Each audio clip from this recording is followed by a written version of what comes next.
నమస్కారం ప్రజలారా. మరి నిన్నటి రోజున మరి మన పలు జాతీయ అంతర్జాతీయ చిత్రాల్లో నటించిన అగ్ర కథానాయకురాలు ఆర్కే రోజా గారు తిరుపతిలో తాతయ్య గుంట గంగమ్మ తల్లి దర్శనం చేసుకోవడం జరిగింది. ఓకే, బాగానే ఉన్నది, దర్శనం చేసుకునింది, అంతా మంచిదే. కానీ మరి విజయ్ గారి గెలుపుని గురించి మన అన్నను అడ్రస్ చేస్తూ మరి ఏం మాట్లాడింది, మరి ఏంది అక్కడికి వచ్చినటువంటి మీడియా మిత్రులు వచ్చినారు, ఓకే వాళ్ళని అడ్రస్ చేస్తా, ఏదో మన అన్న మనకు ఖచ్చితంగా ప్రధానమంత్రి చేసుకోవాలని గంగమ్మ తల్లి ఆశీర్వాదం తీసుకున్నాను, ఖచ్చితంగా అన్న ప్రధానమంత్రి కావాలని కోరుకున్నాను అని ఏదైనా చెప్పుంటే బాగుండు. అది చెప్పకుండా మరి విజయ్ గారి గెలుపు గురించి మాట్లాడుతుంది. ఏం మాట్లాడుతుందో మనం విందాం. విన్న తర్వాత ఖచ్చితంగా మనం వీడియోని విశ్లేషణ చేయాలి. ఎందుకంటే ఆర్కే రోజా కూడా మన మాదిరినే అన్నను ప్రధానమంత్రిని చేసుకోవాలని ఆమె కూడా కష్టపడుతుంది కాబట్టి, సరే ఆమె ఏం మాట్లాడుతుందో విందాం. చెప్పమ్మా. ఎన్నికల ప్రచారంలో విజయ్ జగన్ ఉన్న ఫోటోకు అభిమానిస్తే చాలా ప్రేమగా దాన్ని ఎత్తి చూపించడం జరిగింది. చాలా ప్రేమగా మరి విజయ్ గారు జగన్ గారు ఉండేటువంటి ఫోటోని ఎత్తి చూపించడం జరిగింది అని చెప్పింది ఈమె. సరే, మనకు 151 వచ్చినప్పుడు బాగానే చూపించినారు రాష్ట్ర ప్రజానికం. మరి 11 వచ్చినప్పుడు ఎంత మేరకు ఎత్తి చూపించినారు రాష్ట్రంలో ఉండేటువంటి ప్రజానికం మన పార్టీకి అనేది కూడా నువ్వు ఒకసారి చెప్తే బాగుండు. ఎందుకంటే ఎత్తి చూపటం అంటే బ్రహ్మాండంగా ఎత్తి చూపించినారు అనేది నా అభిప్రాయం. మరి మీ అభిప్రాయాన్ని కూడా తెలియజేయండి. అదేవిధంగా మన రాష్ట్రంలో ఉండేటువంటి ప్రజానికం అందరూ కూడా మన జగనన్నకు ఎంత మేరకు ఎత్తి చూపించినారు, మరి ఎంత మేరకు ఎత్తి చూపించే మనకు 11 వచ్చినాయి అనేది కూడా ఒకసారి రోజా గారు వివరంగా చెప్తే బ్రహ్మాండంగా ఉంటుంది.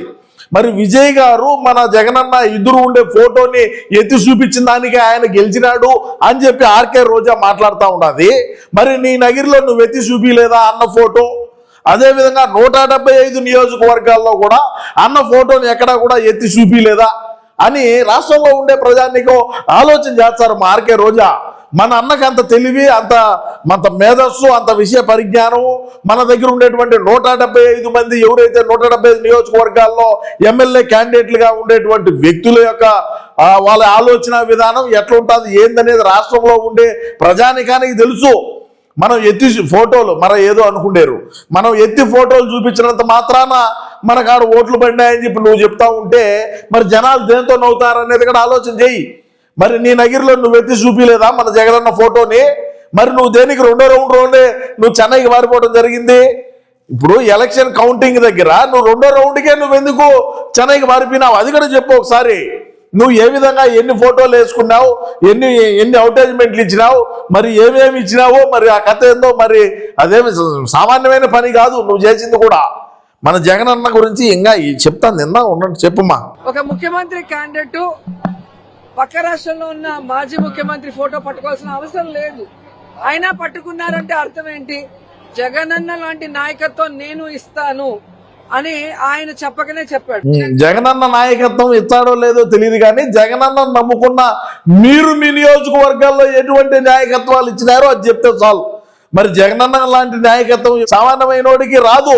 మన జగనన్న లాగా పరిపాలన చేయాలంటే అందరూ చేయలేరు. చెత్త మీద పన్నేసినటువంటి ఒక చెత్త ప్రభుత్వం అని పేరు ప్రఖ్యాతులు గాంచినటువంటి వ్యక్తులు మనం. అదేవిధంగా మరి ఫిష్ మార్ట్లు, చేపల మార్ట్లు ఏదైనా రాష్ట్రానికి పరిశ్రమలు తీసుకురావాలి కానీ ఫిష్ మార్ట్లు, చేపల మార్ట్లు తెచ్చి వీటితో బతకండ్రా అని చెప్పాలంటే అదొక మన జగనన్నకే సాధ్యం. రేపు తమిళనాడులో మరి విజయ్ పెడతాడో లాంటి ఏందో చూద్దాం. అది కూడా ఎందుకు తొందర, ఎందుకు దాని గురించి ఇక్కడ మాట్లాడదాంలే. చెప్పు నువ్వు. మన అన్న పాలన గురించి మాట్లాడొద్దు అన్న, అది సామాన్యమైన పని కాదులే. విజయ్ గారి డ్రెస్సింగ్ చూస్తే జగనన్న గారి లాగే కాకి ప్యాంటు, కాకి షర్ట్. ఇంతవరకు ఎవరు కూడా ఏ ముఖ్యమంత్రి క్యాండిడేట్ అలా వేసింది లేదు. సరే, ఇప్పుడు జగన్ గారి గుడ్డల కాడికి వచ్చిందయా. మరి ఇంతకు ముందు అందరూ బిత్తలు తిరిగే వాళ్ళ, సారీ నేను ఈ మాట అనిన దానికి, అందరూ గుడ్డలు లేకుండా తిరిగే వాళ్ళ, లేకుండా ఉంటే షెడ్యూల్ వేసుకొని తిరిగే వాళ్ళ మన జగనన్న చెప్తాది. అది కూడా నేను గతంలో చాలా సార్లు చెప్పినా, మేము అధికారంలోకి వచ్చినాకనే రాష్ట్రంలో ఉండే ప్రజానికం గుడ్డలు వేసుకుంటున్నారు, అంతకుముందు ఆకులు కట్టుకొని తిరిగే వాళ్ళు అని కూడా చెప్తారు. మనం నమ్మాలని నన్ను ఫాలో అయ్యే వాళ్ళకు మీకు అందరికి కూడా తెలిసే ఉంటుంది. ఎందుకంటే ఇప్పుడు జగన్మోహన్ రెడ్డి గారి మాదిరి విజయ్ డ్రెస్ వేసుకున్నా అంటే ప్యాంట్ షర్ట్ వేసుకునేది కూడా తప్పేనా? ఒక రాజకీయ నాయకుడిగా ఉండేటువంటి వ్యక్తి ఒక ఫార్మల్ ప్యాంట్ ఒకటి తెల్ల చొక్కా ఒకటి లేకుంటే ఇంకోటి వేసుకుంటా. ప్రతి ఒక్కరు కూడా తెల్ల ప్యాంటు తెల్ల చొక్కా వేసుకోలేరు కదా. మరి అదే విధంగా ఫార్మల్ గా వేసుకున్నాడు, దాన్ని కూడా మన జగనన్న కాకి ప్యాంట్ వేస్తాడు, లోపల చెడ్డి కలర్ వేస్తాడు. అదే విజయ్ గారు వేసుకున్నారు. ఎందుకు ఈ మాటలు? ఇప్పుడు ఈ మాటలు మాట్లాడినంత మాత్రాన మనకి ఏం వచ్చాది చెప్పు మా ఆర్కే రోజా? ఏదైనా మన పార్టీకు మనకేమైనా మైలేజ్ ఏమన్నా వచ్చాదా? లేకుంటే ఉంటే మనం ఇట్లా వ్యాఖ్యలు చేస్తే మన అన్న ప్రధానమంత్రి అవుతాడా? లేదు, నీ బతుక్కి నువ్వు కూడా తమిళనాడుకు పోయి నువ్వేం పర్యటనలు చేయలేదా? నువ్వేం ప్రచారాలు చేయలేదా? డిఎంకే స్టాలిన్ ఏ విధంగా నాశనం చేసినావు? వాడి అసలు జనమా జీవితం సీఎం క్యాండిడేట్ ఎమ్మెల్యేగా ఓడిపోయినాడే నీ పాదం పెట్టాక. ఇనపై గెజ్జలు వేసుకొని గల్లు మంట పోయి నువ్వు ఏ విధంగా స్టాలిన్ దిక్కులేంట చేశావు. ఈరోజు నువ్వు మాట్లాడితే ఏదైనా సరే మనం ఈ మాదిరి మాట్లాడితే రాష్ట్రంలో ఉండేటువంటి ప్రజానికం మనకు మేలు జరుగుతుందనో, లేకుండా ఉంటే మనం ఈ విధంగా చేర్చే మన అన్నకి ఏదైనా మైలేజ్ వచ్చాదనో, నువ్వు తమిళనాడుకి చెందిన కోడలువే, మేమేం కాదంటున్నావు. నువ్వు ఇప్పుడు నగిరి నుంచి తమిళనాడుకు పోయి స్థిరపడినావు. మరి అదే విధంగా తమిళనాడులో పన్నీర్ సెల్వమని పెళ్లి చేసుకున్నావు. నువ్వు తమిళనాడు కోడలువే, ఆ రాష్ట్రానికి కోడలువే. అయినా కూడా మరి జగన్ చూసి ప్యాంట్ చొక్కా వేసుకుంటున్నారు. అంతకుముందు ఆకులు కట్టుకునే వాళ్ళు. మరి జగన్ మొన్న పాలన ఆడియాలనుకుంటున్నాడు విజయ్. ఆ ఫోటో ఎత్తి చూపించినాడు. మనకి ఎంత మేర రాష్ట్రంలో ఉండే ప్రజానీకం ఎత్తెత్తి చూపించినారు అనేది మనం వివరించుకుంటే, ఒకసారి మనం ఆలోచన చేసుకుంటే, ఒకసారి మన మనసాక్షికి సమాధానం చెప్పుకోగలిగితే ఇంకా బాగుంటుంది అనేది నా యొక్క అభిప్రాయం. అంతే. ఇంకా చెప్పు, నువ్వు చెప్పు, నువ్వు ఎంత చెప్పు.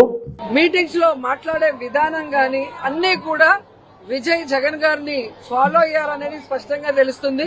ఎప్పుడైతే విజయ్ ఆ ఫోటో చూపించాడో అప్పుడే ఆయన కూడా జగన్ గారిని గౌరవిస్తున్నారన్న సంగతి తెలుస్తుంది.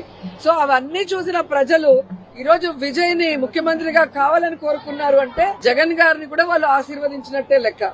ఎందుకంటే దేశంలో ఏ రాష్ట్రంలో ఏ ముఖ్యమంత్రి కూడా 5 సంవత్సరాలలో తాను ఇచ్చిన వాగ్దానాన్ని 99% పూర్తి చేసిన దాఖలాలు వేరే ఏ రాష్ట్రాల్లో లేదు. ఒక్క జగన్ అది ఒక మన రాష్ట్రంలో తప్ప మనం ఇచ్చిన హామీలు ఏవైతే ఉన్నాయో వాటన్నింటినీ కూడా మనం పూర్తిగా చేశాము. రాష్ట్రంలో ఉండే ప్రజానీకం అందరూ కూడా మనకే ఓటేస్తారు. దీని తల్లి 175 కొడుతున్నాము, మీరు సిద్ధంగా ఉండండి, 5-10 బెట్టింగ్లు వేసే ఒకటి చేసుకోండి, మీ ఇష్ట ప్రకారం కానివ్వండి, మనమే గెలుచున్నామని లేనిపోని సర్వేలన్నీ చేసి మనకుండేటువంటి టీవీ ఛానల్, మనకుండే వార్తాపత్రికలో బ్రహ్మాండంగా మనమే గెలుచున్నామని ఇష్ట ప్రకారం యాళ్ళు అవుటేజ్మెంట్లు రకరకాలైనటువంటి కార్యక్రమాలు చేసి మనం అంత మంచి చేసి ఉంటే, అంత పరిపాలన అంత సంక్షేమాలు అందించుంటే, మనం అంత రాష్ట్రాన్ని అభివృద్ధి చేసి ఉంటే, మనం ఇచ్చిన హామీలన్నీ నెరవేర్చుంటే, కేవలం 5 సంవత్సరాల్లో 5 సంవత్సరాలు కాదు ఇంకా 10 ఏళ్ళు ఉంటే బాగుండనేది మన అభిప్రాయం. అది వేరే విషయం. కేవలం 5 సంవత్సరాలకు మన ఎన్నికలు వచ్చి 151 నుంచి 11 స్థానాలకు పడిపోయినటువంటి చరిత్ర, ప్రధాన ప్రతిపక్ష హోదా కూడా లేనటువంటి పార్టీ ఏదైనా భారతదేశంలో ఉంటే ఒకదాన్ని చూపిండి. మళ్ళీ మాట్లాడదాం ఎందుకు ఊరికి రచ్చ ఎందుకు? ఇంకేమే నేను అడుగుతున్నా కదా, చెప్పు దానికి ఇంకేం. 151 నుంచి 11 స్థానాలు ప్రధాన ప్రతిపక్ష హోదా కూడా లేకుండా పడిపోయిన పార్టీ ఏదైనా ఉంటే కేవలం 5 ఏళ్ళలో మరి ఒక పార్టీని మన భారతదేశంలో ఏదైనా ఉంటే చూపిండి. మంది కాకుండా ఒక అవకాశం అనే నినాదంతో ఆర్కే రోజా నీకే చెప్తున్నా బాగిను.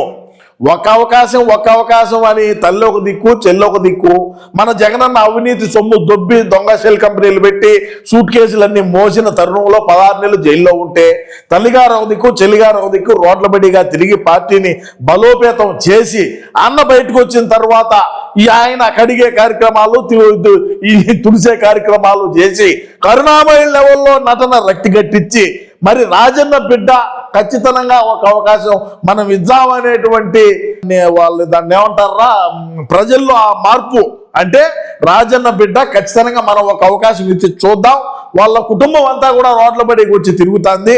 పెద్ద ఆయన రాజశేఖర రెడ్డిని చూసి మనం జగన్మోహన్ రెడ్డిని ఆశీర్వదిద్దాం ఒకసారి అని చెప్పి మనకు పట్టం కట్టారు. 151 వచ్చినాయి. 151 వచ్చిన నాటి నుంచి మొన్న 11 వచ్చేదాకా మనోడు ఏం పనులు చేసినాడు, ఏ విధంగా రాష్ట్రాన్ని అభివృద్ధి చేసినాడు, ఏ విధంగా అప్పులు, ఏ విధంగా భద్రత, రైతాంగం, రోడ్లు, వ్యవస్థలు, అధికారులు, పోలీసు యంత్రాంగం, అదే విధంగా లా అండ్ ఆర్డర్ ఏ విధంగా సృష్టించినాం, ఏ విధంగా రాష్ట్రాన్ని మనం అభివృద్ధి చేయగలిగినాం అనేది రాష్ట్రంలో ఉండేటువంటి ప్రజానీకం అందరూ కూడా చూసినారు. నాకు ఒక ఆయన ఉన్నాడు, ఒక మనిషి, ఆయన సింగపూర్లో ఉంటాడు. ఏం చెప్తాడంటే, మనం చాలా తెలివి తక్కువైనటువంటి వాళ్ళం రా, ఎదుటోళ్ళు చాలా తెలివిగల వాళ్ళు, వాళ్ళని చూసి మనం నేర్చుకోవాలా అని చెప్తాడు.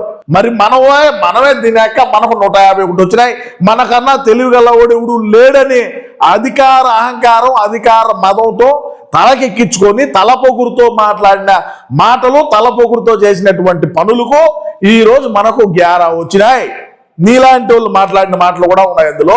సరే, ఏది ఏమైనప్పటికీ ఇకనైనా సరే తెలుసుకొని మనం మాట్లాడేది ఏంది, మనం చేసే పని ఏంది, మనకంత సేవ, మనలో అంత కలేజా ఉంటే మరి మనకు ప్రధాన ప్రతిపక్ష హోదా అయినా సరే వచ్చుండు కదా అని రాష్ట్రంలో ఉండే ప్రజానీకం అనుకుంటారు. ఈరోజు నువ్వు ఇక నువ్వు మాట్లాడొద్దు, నువ్వు సైగ్గా ఉండు, నేను చేసి అన్న ప్రధానమంత్రిని చేసేదాకా నా ఈ పోరాటం కొనసాగుతుందని నేను ఈ సందర్భంగా తెలియజేసుకుంటూ, నా పోరాటంలో మీరందరూ కూడా ఖచ్చితంగా నాకు సహకరిస్తారని మనస్ఫూర్తిగా ఆశిస్తూ, ఏది ఏమైనప్పటికీ ఆర్కే రోజా గారు చేసినటువంటి వ్యాఖ్యలపైన మీ అమూల్యమైన అభిప్రాయాన్ని తప్పకుండా కామెంట్ రూపంలో తెలియజేయండి ప్రజలారా.